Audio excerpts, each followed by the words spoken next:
Having successfully launched 3 businesses, bilingual mum to 2 and entrepreneur Antonia Brown has connected with thousands of people, both French and international, since moving to the French Riviera.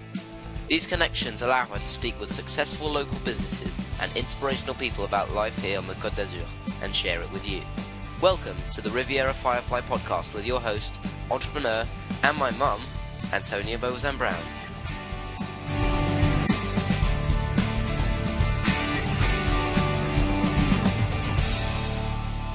Fireflies. Coming up on the Riviera Firefly podcast is Tracy Leonetti. Tracy is a mumpreneur, an anglophone, a francophile, and a lover of all things administration. What a combination. Tracy is someone who's not put off by bureaucracy. No, she thrives on it. That makes for a very rare person. She's organised and tenacious. She's the person you need on your team if you want to set up your own company, or if you need healthcare, or if you're moving to France, maybe you're going to buy a car.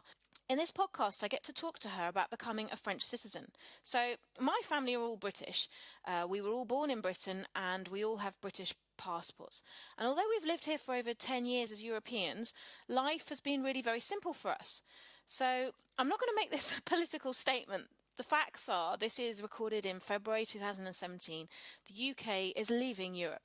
And our European status is in jeopardy. Many of us are planning ahead so that life doesn't become too tricky in 2 years' time. One of the huge stumbling blocks to citizenship that you have all been talking to me about is the language test.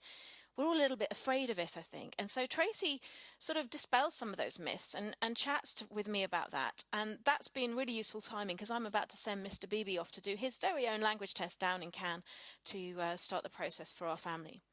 As you will also hear, we share some top tips for making friends and getting your French up to speed, whether you're going to go for the citizenship or not, just how to be a better citizen living here in the sunny south of France. And at the end of this show, we will share with you how you can get a free download that's going to help you with learning your language, making friends, and Côte d'Azur living.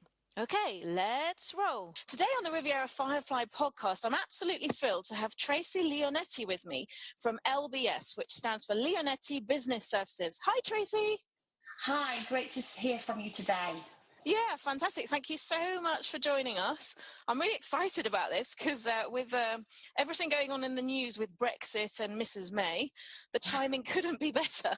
Absolutely. It's been a bit crazy on the political scene, hasn't it? And Brexit is causing lots of problems for people working in France, that's for sure. Yeah, I think that there are kind of two schools of thought. There's people like me who are worried about it, and then there are people that are putting their head in the sand going, it's going to be fine, let's wait and see, that kind of thing. So I'm thrilled that you're here because I think that we can start to sort of plan. You're a planner, I'm a planner, and I think it really helps to have some steps in mind, particularly as it can be quite a long process to become French if that's what people decide they want to do. Well, yeah, exactly. I mean, on the whole Brexit side of things, I've done a few videos on this on the Facebook page because obviously it's one of the key questions I've been getting over the past few months. And, you know, like you said, it's about planning. Most people, there's two categories. Those that really thinking, I've got the right paperwork, let me go through the process. It's a long one to get French nationality, that's for sure. But hey, why not? And the feedback from the prefecture is, if your paperwork's in order, just go for it. That is what they say to me. And then you've got the other people, of course, who say, well, you know what? It's a long time. There's going to be a couple of years of negotiations. We don't know what's going to come through the other end. So let's just wait and see. And they often either just hanging on to wait and see or going for a European carte de séjour, which is obviously the second option. So whichever, camp you're in, there are options, that's for sure. But you do need to plan a little bit.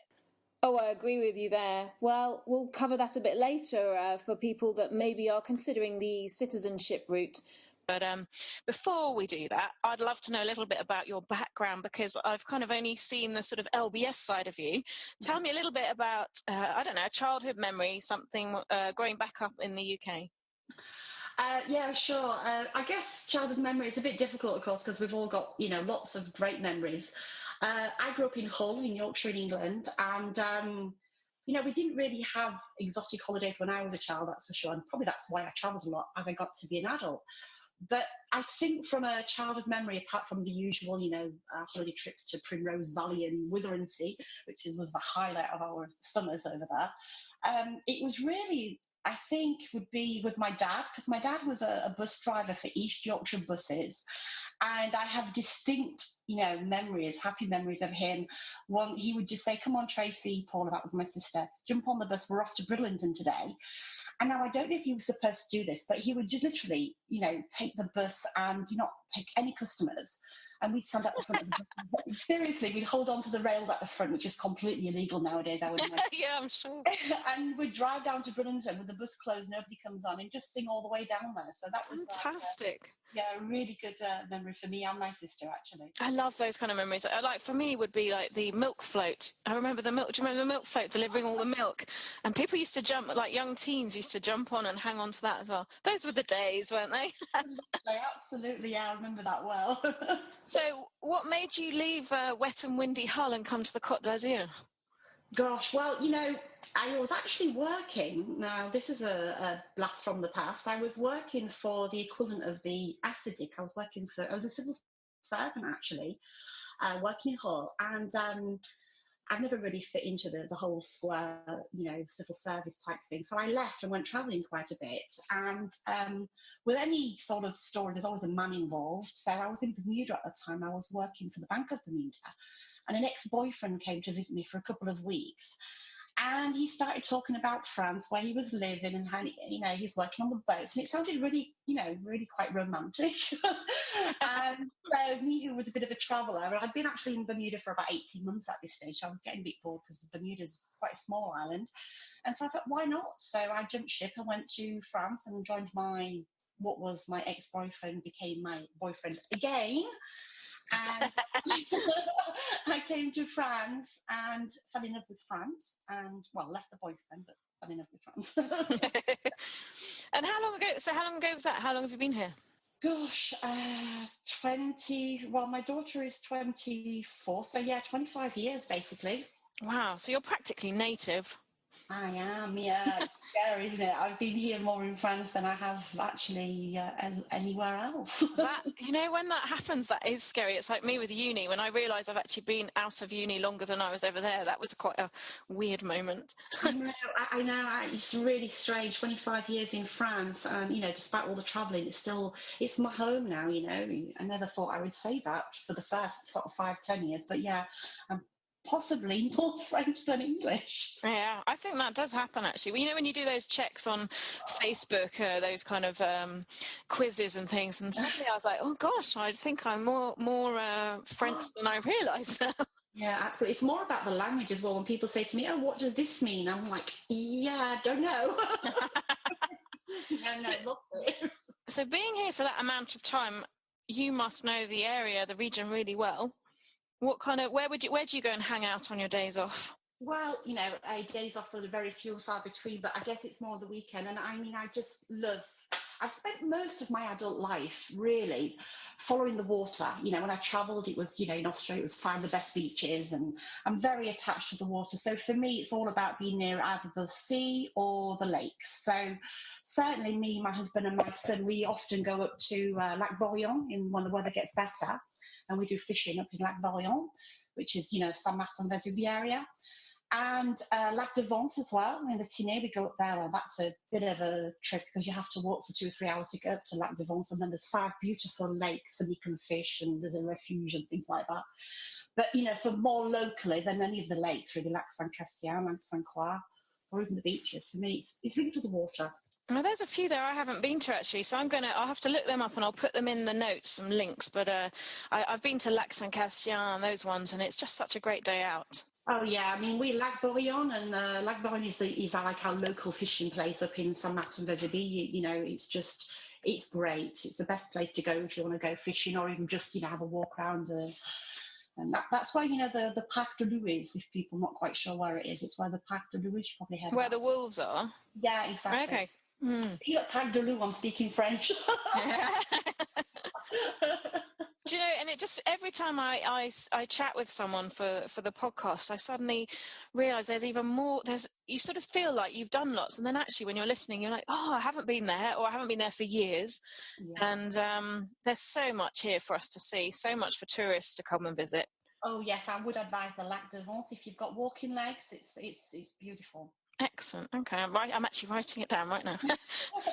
So you came to the Côte d'Azur, and you've set up your own company, which I know is no mean feat. I keep saying that to everyone, no mean feat. It is tricky setting up a company here, but you've set up such a brilliant idea, is to help more people come live in France, set up their small businesses, that kind of thing. What are the main kind of things that you work on, that you offer? Well, really, gosh, there's a lot of things that LBS works on, really. And when I say me, it's me and the team, obviously. Really, it's helping people who are moving, living, or working in France. So there are 3 categories. And the type of things we work on, obviously, one of the main categories is the business. I'm passionate about business. I'm passionate about small businesses as well, and helping them organise through the paperwork. So setting up entrepreneurs, anything to do with micro-entreprise, the setup of business, the management of businesses is what I love. We do carte vitales, healthcare, car registrations. We do anything to do with helping the smooth transition into France, really. So obviously the big thing is carte de séjours, and the new one is obviously the naturalization process for people wanting French passports. But it's even going to be troubleshooting certain processes as well, because a lot of people just don't understand when they get into a process how long it takes, and where to go, and what to do, and what tips can get them through it. So often I do just consultancy on a troubleshoot basis and say, okay, this is the problem, this is where you need to go, this is what you need to do, and these are some tips to get you through it. So it can be either taking the whole job on, or it can be even just letting them know what they need to do if they want to do the leg work, because obviously there's only so many legs in the office. And it is an essential service. I mean, when we moved here, my French was actually fine, and I'm quite organised. I quite like admin in a weird way. So, when you went to do X, Y, or Z, I knew I'd look up what paperwork I needed to take, and I'd go with it in triplicate to wherever, the préfecture. And it was fine, as long as they could tick their boxes, there was no problem. But I could speak French, and I had the time back then to do it. So, if you can't speak French, I can imagine it must be an absolute minefield. And, then they go, no, you haven't got this. You haven't got your grandmother's birth certificate, whatever it is, and you have to go home, and you waste so much time. Yeah, and this is it really. It's really helping people, save some of the time, but also money, because, you know yourself in France, if you don't get things done correctly, it costs you money usually. In fact, I've fallen foul to that recently as part of my citizenship application. Got all the documents translated and get the dossier off in time, and I'm almost I have to get them kind of validated, because even though nothing's changed on my birth details, so I'm gonna have to, that's a cost. That's really annoying.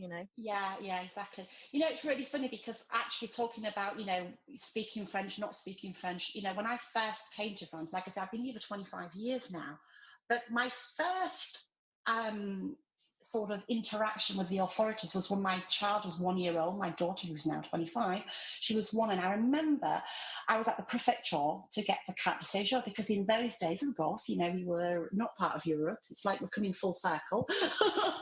Yeah.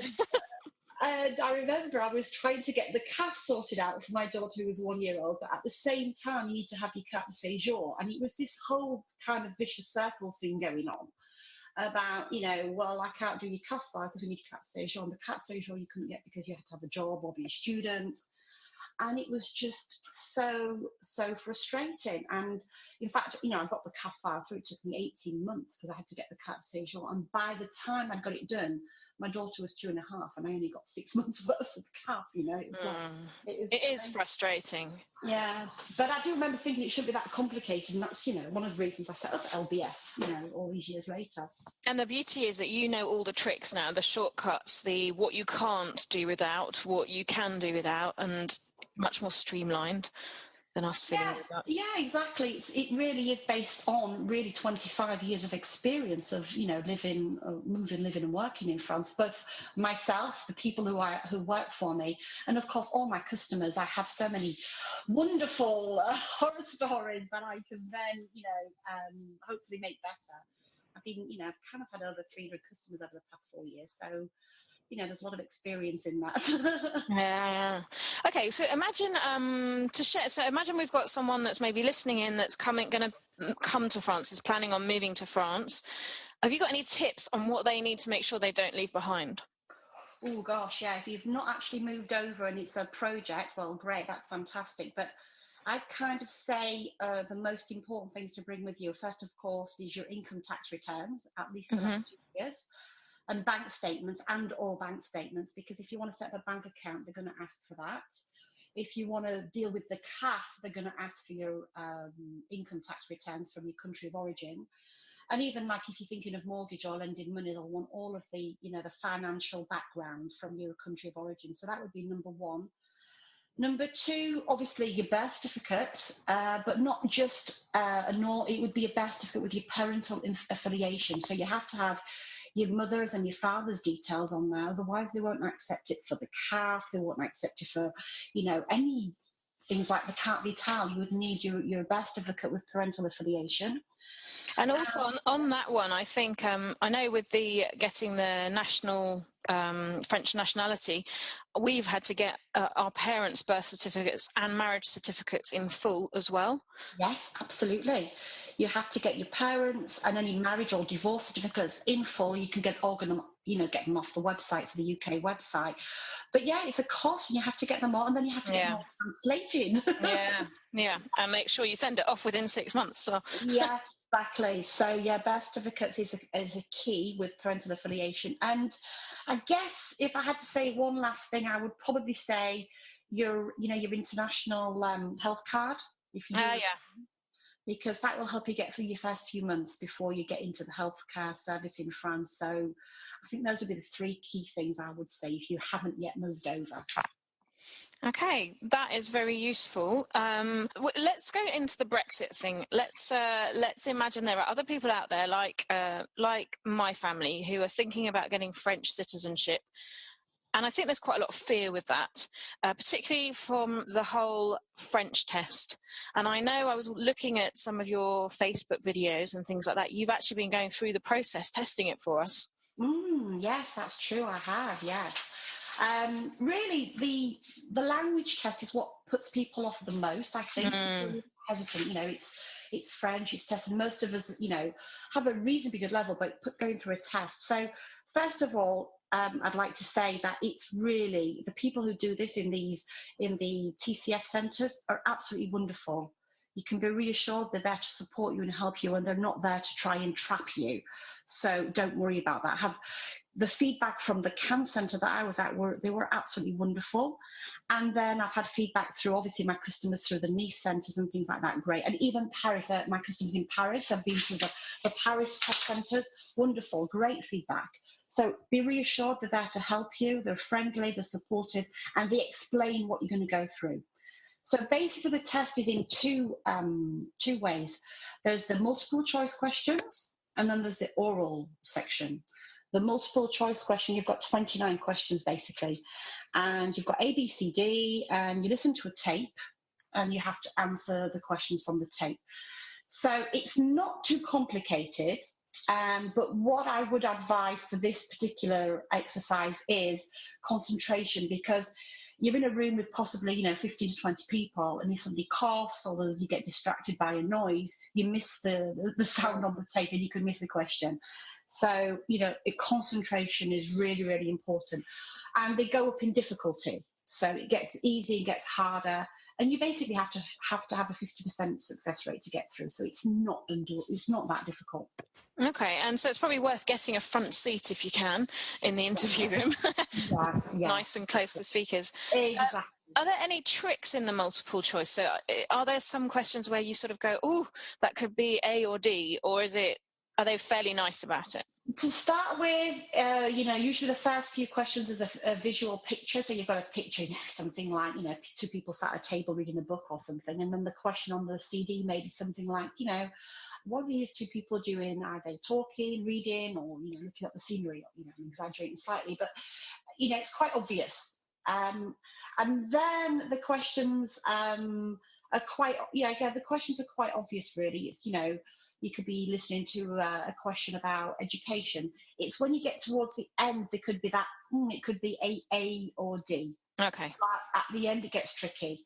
That's for sure. So, my advice is concentrate. If your French level is not, hugely fantastic, the first, 15 questions, you should try and get in the bag. Right.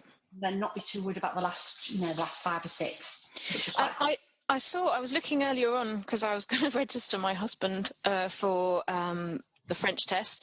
They actually you've got dates for the French test, but they say that they also have like the Saturday before you can come and do a practice, which is probably quite a good thing to do. Yes, there is.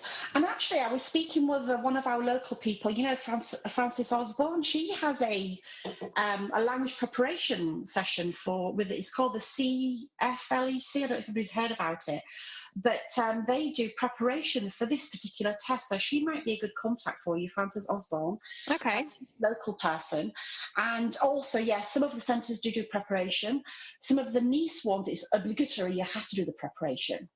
The Cannes one has one and it's optional, and if not, if you want to go locally and have a bit more, an English approach to it, Frances Osborne would be the person to contact, because she has like a special class where they prepare it for it as well. Okay. Also, there is a link on I think I put it on my Facebook page, but I can certainly get it to you, with a link where you can actually do the test yourself. The oral ABCD ones, there's some test practice you can do. Yeah, fantastic. Yeah, that'd be great to have that. I'll send you the link.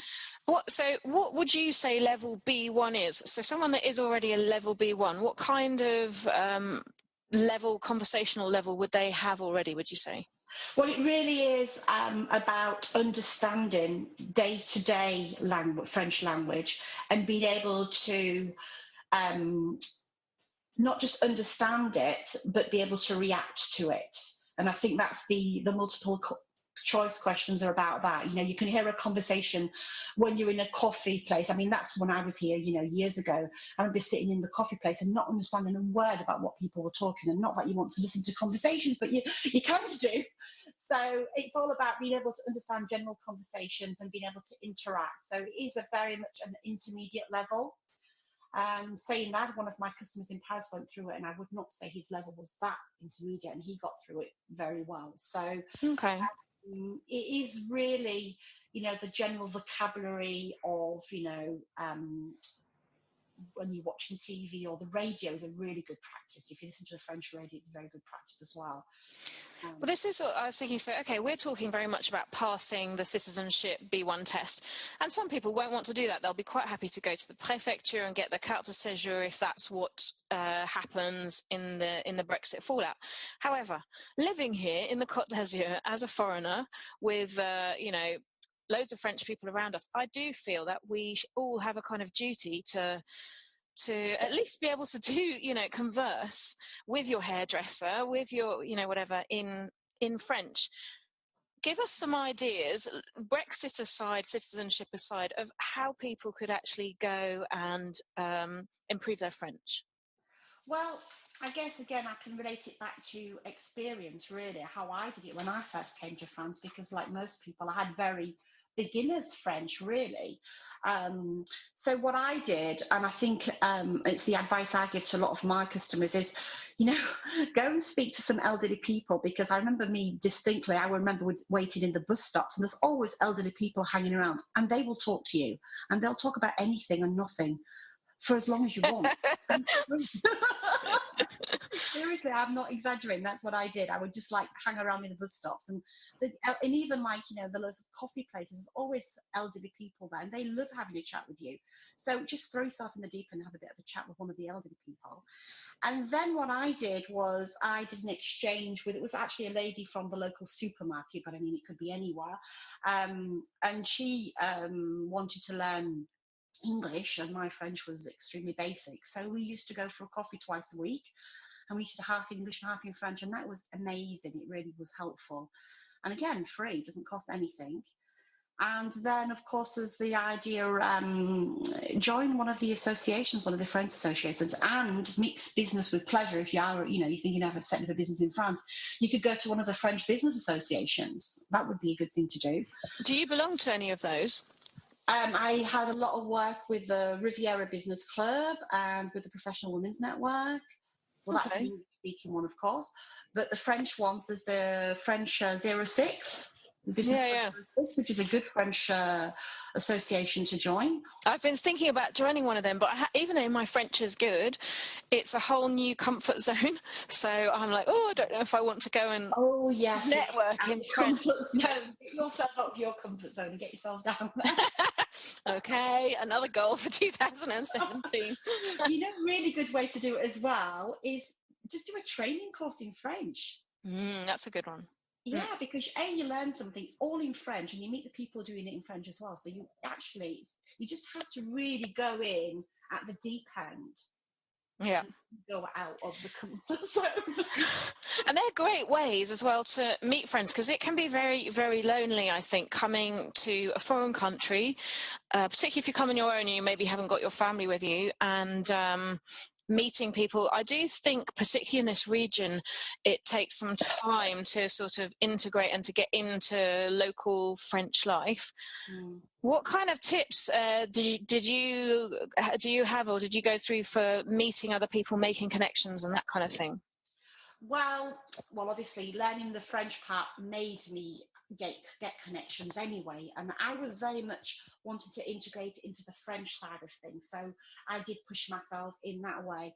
But certainly for my customers who are moving over, my relocation customers, I always say the Facebook groups. There's a lot of Facebook groups, no matter what area of France you're moving to. Obviously, my customers move to different areas of France as well.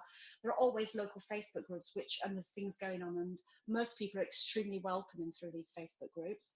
We know ourselves with the Riviera Mums and things like that. Again, joining local associations and language lessons. Group language lessons is a great way to meet people. When you first come over. And it depends which way you're going with it. If you're going really full on French, or you want to kind of mix and mingle. So I would say definitely the local Facebook groups, join a few clubs or associations, and just, get yourself out there, Fantastic. Great tips. I want to pick your brain a tiny bit, if that's okay. I know that it's not just for sort of, people just moving here. The other really big area that you help is the auto entrepreneurs. Yes. With their creation, and that's is a minefield of paperwork as well. So let's imagine I'm wanting to set up my business. I've got an idea. I contact you. What's the next steps? So for me, I kind of, with my business customers, I have 3 types of way of working. The first one, if you contact me, you've got a business idea, we'll have a clarification meeting where we sit down, we'll look at your business idea, what your objectives are, what your financial goals are, and we work on what's the best possible business solution for you from a French perspective. Is auto entrepreneur the best way to go? Because it's not always the best solution, I have to say. So we look at your project, I'll ask you some key questions, and based on that, we'll find the right solution for your project. The second level, of course, is then we will set up the business for you. And then, of course, the support pack that I have, the Serenity Support Pack, is where I then will do the continuity. So we will help you, because, of course, you set up a business in France, whether that's an auto entrepreneur or something else, a bigger business, there's always so much paperwork. And even though the auto entrepreneur system is called the simplified system, because it has got simplified fiscal and social charges, it's not that simple when it comes to the paperwork if you're not, up to speed with processes. So we then take that on board and look after it all for our customers. And it's something I'm really passionate about, because I come across so many situations where people are, halfway through it or have got through it and they have no idea what they're doing, because they went onto the website and thought, oh, it's easy to set up. So we always, the first point is we sit down and or we do a Skype call, depending where obviously my customers are based all over the place. So we have a Skype call and we really look at the project and say, okay, what is the most appropriate solution for this business and why, and what the legal requirements and what social charges you will pay and what tax you will pay. And then we'll go to the next step, which will be setting it up. And then, of course, the support pack behind it, if that's what the customer's looking for. Fantastic. And that is, that's such a hand-holding process, isn't it? It's, especially if you don't speak French. Exactly. Very hand-holding, because in fact that was, a helping hand with your paperwork process is how I first started out, helping hand. And they do sort of throw curveballs in all the time. There's little changes that came in January to this, that and the other, and you've got to be aware of it, you've got to be tracking it. Yes, exactly. There's the auto-entrepreneur system, it has evolved over the years, and quite rightly. But the problem is, it's not very well known, and everything is in French for the most part. There's loads of forums, of course, with information, but they're not always completely up to date and correct. So you have to really keep, up to speed with it. And, there's every January some new reform comes out, whether it's about the auto-entrepreneur itself or about the social security system, which ultimately affects your social charges down the line. So yeah, you have to keep up to speed. And of course, that's our job, is to keep up to speed and to let our customers know what's changing for them, really. And, things like modifying, people change their address. We move houses, fine, but then the business address has to be moved. Yeah, the serial number has to change. Yes, even something like, you want to add an activity, there are processes you have to go through. People think if you send a letter to the local, tax office, or you send a letter saying, or to the RAM saying, I've changed my address. Yes, the RAM will take that into account, but your business has to be changed through the CFE. Yeah. Don't do that. 2 years later, you have problems with the tax and things like that. So, our job is to make sure that it gets done really properly. I'm already feeling a bit stressed. I'm like, oh no. So let's imagine I've given you all the paperwork to do. Oh, don't. You've got all the paperwork. I've now got loads of free time. Give me your favourite book. What am I going to read around the lac Saint-Cassien? Oh, gosh, no, I don't have relaxing books, I only read, say relaxing books, the whole Bridget Jones thing I would read for sure, who wouldn't? But no, the last book I read that I think I absolutely adored was Life Leverage by Rob Moore, and a close friend of mine offered it to me. And, it was all about, getting perspective on your time, really, because, you can't buy back your time. It's gone. Don't waste it. So that for me was one of my most recent reads. And it's not probably one I would read around Lac de Vence or... I've got Audible now, so in the car, if I'm not listening to podcasts, I can listen to Audible, and it's fantastic. So on the we're all driving around here, so I'm like, well, I'm just going to use that time, listen to some of these things. Oh God, that's a really great idea. Yeah. Although if you listen to that book while you're driving, you probably have to stop, because there is some very good, sort of those golden nuggets in there that you want to match onto.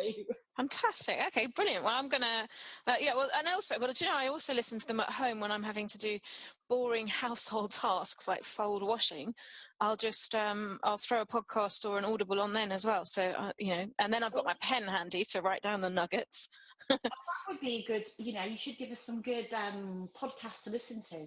Yeah. I've really enjoyed Amy Porterfield.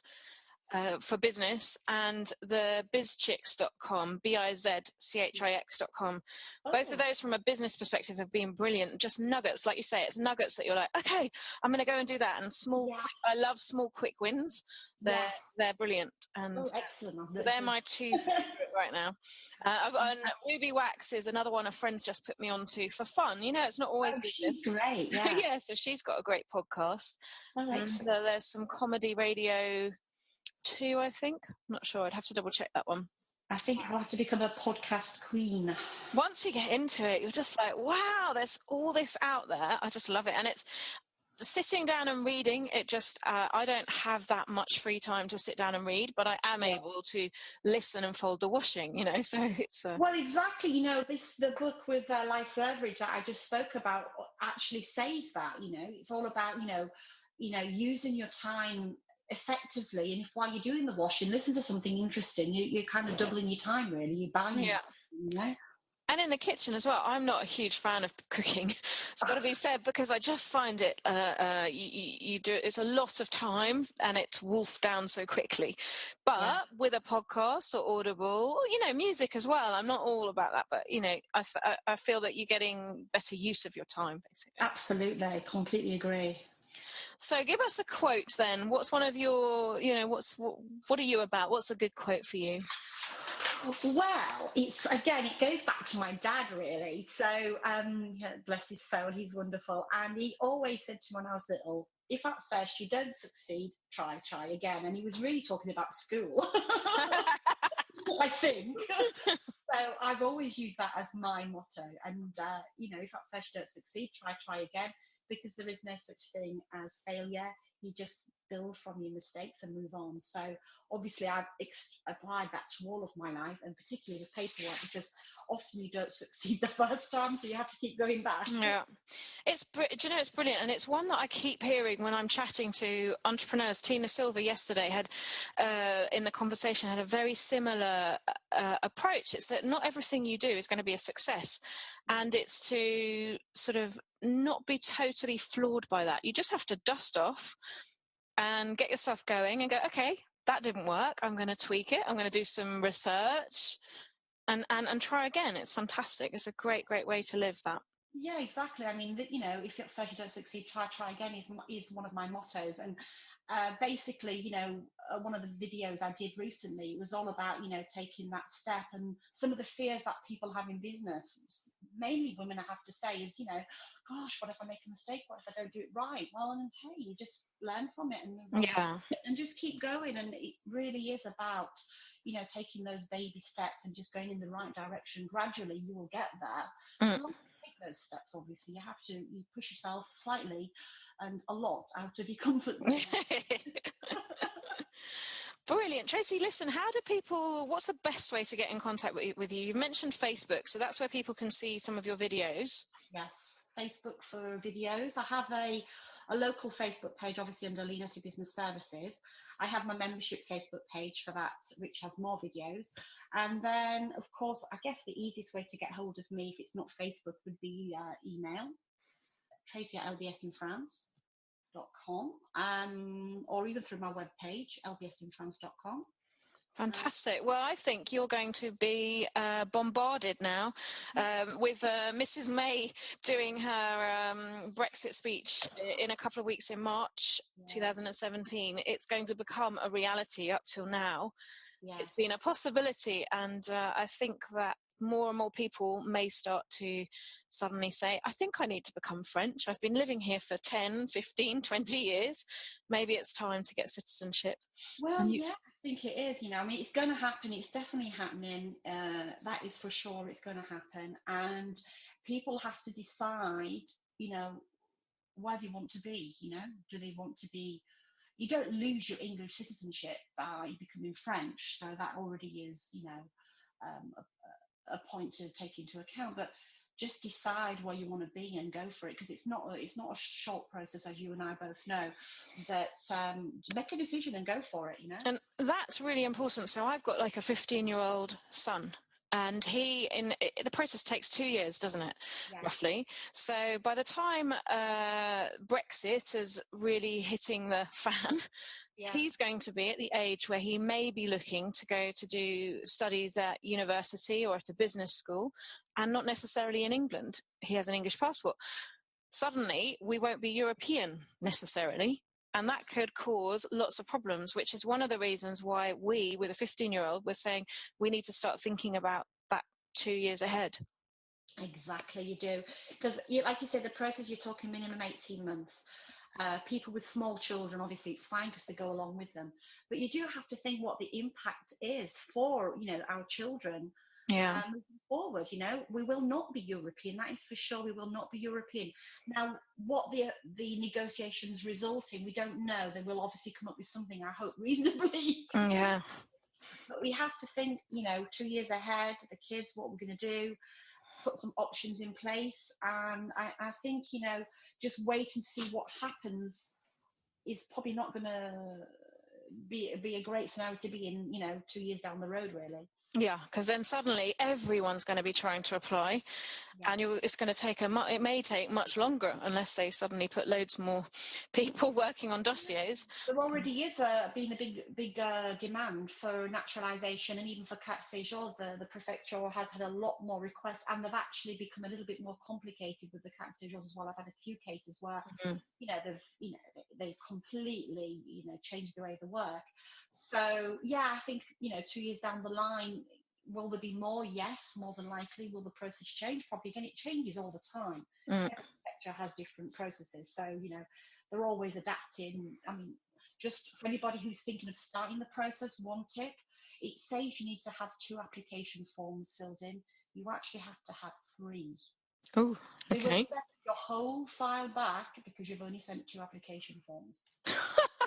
Seriously, I'm not joking. I think they eat those application forms at the prefecture, but you need to have 3. Do you know, we could go on for ages about this. It is basically a can of worms, which is why your business is so important to people, because that's what you do, is make sure that all the boxes are ticked. Tracy, thank you so much for giving us some of your precious time to share really important information. And I know that I will be in touch with you. I'm going to be watching your Facebook page closely. I'll put all the links in the show notes and on the Riviera Firefly website as well, so that people can easily find you.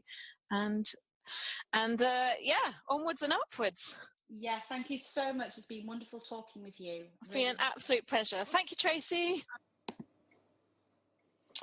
Wasn't that useful? I hope it's encouraged some of you listening to get out there practicing your French, and others to get the paperwork in place for the citizenship application. Feel the fear and do it anyway. So I said at the beginning there'd be a free download where we share tips for improving your French and settling in and making new friends. Go to rivierafirefly.com and click downloads, and you'll get this PDF packed with tips absolutely free. Please share this episode if you found it useful. Don't forget to like it. Please do review it in iTunes as well, as it really helps us to get found by others who might be looking for Côte d'Azur living ideas. However, a little tip is it's much easier to do this from your PC than on a mobile.